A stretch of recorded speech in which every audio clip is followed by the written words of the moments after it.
Seguimos con la entrevista al notario de Sitges, a Óscar Sánchez, y le vamos a preguntar sobre un tema que suele generar ciertas incertidumbres cuando nos encontramos con él, que es qué tenemos que hacer si nos dejan un piso de herencia.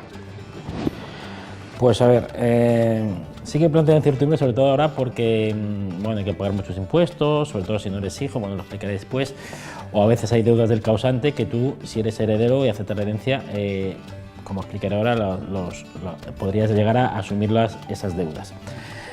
Lo primero que tenemos que distinguir es si el piso lo recibimos como heredero o como legatario, es decir, si en un testamento se puede decir lego una cosa específica, en este caso un piso a ti, o puede decir instituyo heredero, que comprende todo, excepto lo que se haya distribuido con otros legados.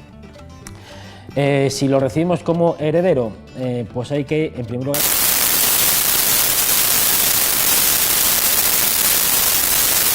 el beneficio de inventario. Si tú aceptas pura y simplemente, te subrogas en la posición jurídica del causante, es decir, del fallecido, de tal manera que el patrimonio del causante se integra en tu patrimonio, pero no solo los bienes y derechos, también las deudas que tuviese. Y tú respondes no solo con lo que hayas recibido de la herencia, sino que si aceptas pura y simplemente, respondes con lo que hayas recibido de la herencia, pero también, si no fuera suficiente, con tus bienes propios. Eso es muy importante.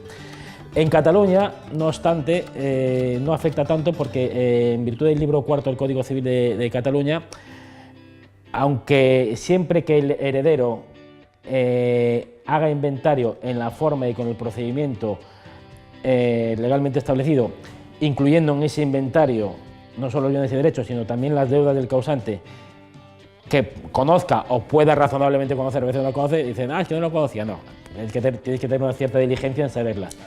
Y luego proceda al pago de las mismas, respetando la prelación de acreedores y las reglas de administración durante ese plazo, pues en ese caso, aunque el heredero no hubiese dicho que se acoge el beneficio de inventario, si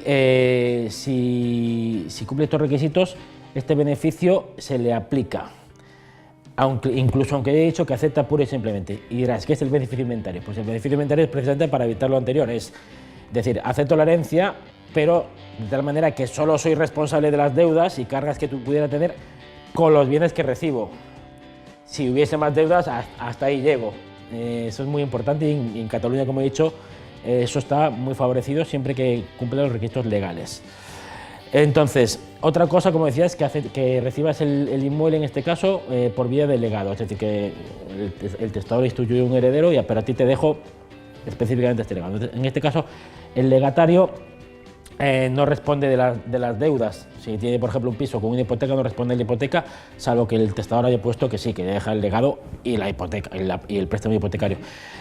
Pero claro, entonces diría, ¿por qué he hecho yo? No, pero esto tiene la contrapartida de que los acreedores del causante, del fallecido, pueden oponerse a que se parta la herencia mientras no estén cubiertas todas sus deudas y por tanto pueden oponerse a que pueden reducir o incluso dejar sin efecto el legado. Lo siguiente era los impuestos que tienes que pagar una vez aceptas el inmueble. Pues los trámites posteriores son hacer la escritura, donde realizaríamos la labor de asesoramiento que ya hemos hablado en otras preguntas que hemos hecho antes, siempre muy importante, y luego el pago de los impuestos. Hay dos impuestos a pagar. Primero, el impuesto de sucesiones, que depende de eso, se rige por la legislación de donde estuviese su residencia el causante en el momento de su fallecimiento. En este caso, digamos que es la catalana. Es importante en este punto distinguir, tener en cuenta que según el grado de parentesco más cercano o más lejano entre los herederos y el fallecido o causante, el impuesto será, si son hijos o cónyuge, poco o muy poco, salvo que se trata de grandes patrimonios, pero si por ejemplo el heredero es un primo o un amigo, simplemente, pues Hacienda se va a llevar un buen pico. Esto es importante, por ejemplo, cuando son hijos o cónyuges, es muy importante, yo siempre lo advierto en las escrituras no se pone, pero advierto cuando hablo con él, hay un valor mínimo, que es el mismo que dije antes cuando hablábamos de la compraventa, a la hora de valorar los bienes, que sería el valor catastral por el por el coeficiente multiplicador de Sitges, que es 2,2 si fuera un inmueble, una vivienda, y en este caso se reduciría como un 0,90, bueno, un poquito menos. Mucha gente dice, pues ponme el mínimo, si pago menos herencia, pago menos impuestos hereditarios. Pero yo les digo, vamos a ver, si tú eres hijo cónyuge y tu padre no tenía, o tu padre o tu madre no tenía mucho, o tu cónyuge no tiene mucho dinero, ahora por el impuesto de sucesiones vas a pagar poco o nada. En cambio, en el futuro, cuando vendas el piso, eso que tú has fijado en la escritura como precio, como valor del piso, eso va a tener en cuenta para fijar la plusvalía cuando vendas el piso. La plusvalía, lo que tendrás que pagar por el impuesto del IRPF. Entonces mi consejo es que no pongan el mínimo, sino que pongan realmente un valor de mercado. Sí, sobre todo si piensan venderlo.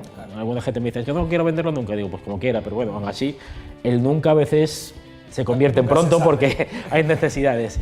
Y eso es importante saberlo. Y luego el otro impuesto que hay que pagar es la plusvalía municipal, el que ya habíamos hablado antes, el que se llama el impuesto sobre el incremento de los terrenos de naturaleza urbana. Si se trata de bienes de naturaleza urbana, que como dije antes, es un impuesto municipal que calcula el ayuntamiento tomando como base no lo que hayas fijado el valor de escritura, sino el valor catastral, más la antigüedad, el tiempo que el causante hubiese tenido el inmueble, bueno, una serie de parámetros en base al cual se calcula. Y por último también, si se trata de inmuebles, otra vez la inscripción en el registro de la propiedad, de la que ya también hablamos anteriormente.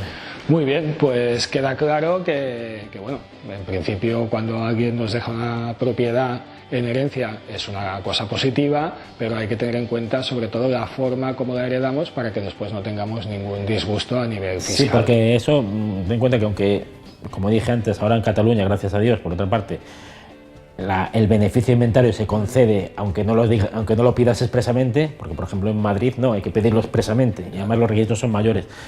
Pero sí que luego habría que hacer, para beneficiarse de él, habría que hacer ese inventario, habría que hacer ese pago a los acreedores con su prelación, habría que tener una serie de reglas de administración de la herencia mientras no se cubren a los acreedores, de tal manera que si no cumples estos requisitos pierdes ese beneficio de inventario y ya pasas a ser heredero puro y simple, con lo cual, como decía antes, respondes de las deudas del causante no solo con los bienes que recibes, sino con todo lo que haya podido dejar. No, con todo lo que haya podido dejar, esto en cualquier caso, pero no solo con lo que haya dejado, sino con lo que tú tuvieses de antes. Vale. O sea, que ahí sí que te puede arruinar.